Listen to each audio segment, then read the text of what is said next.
হ্যাঁ কিরে বন্ধু কি চিন্তা করো রে? বন্ধু এখান থেকে এক দৌড়ে নিচে নামবি এবং এক দৌড়ে উপরে উঠবি। এটা আমিও নামবো, আমি আবার উঠবো, ঠিক আছে? এখান থেকে উঠা নামা যার বেশি সময় লাগবে আজকে লাঞ্চ সে করাইবো। ওমা এটা তো আমি রাজি, আমি এমনি চুটকির মতো যামু আর চুটকির মতো আমু, দুপুর বেলার খাওয়ার দায়িত্বটা তোরে দিয়ে দেবো, কোনো সমস্যা নাই। রেডি?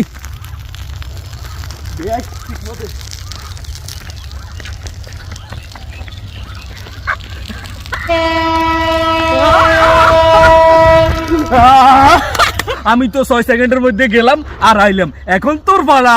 বন্ধু তোর দৌড়ের স্পিরিট খুব ভালো রে, আরেক সময় আসলে এটা আমি সুদবাদ করে দেবো, আজকের লাগে বাড়িতে চল। মানে তুই আমার ইনা নামাইলি আর উড়ালি, এত কষ্টটা কিনলি দিয়ে এলি? তুই একটা সিটিং, তুই একটা বড় বাটপার, কিনলি কষ্টটা দিয়ে এলি, অন্তত পক্ষে কই যা বন্ধু? ওই দিন যে আমার বলায়নি সুন্দর করে ছা খাবাই বিলটা যে ধরাই দিছিলি মনে আছে? আজকে ওইটা তোর শাস্তি, কথা বুঝতে পারছ?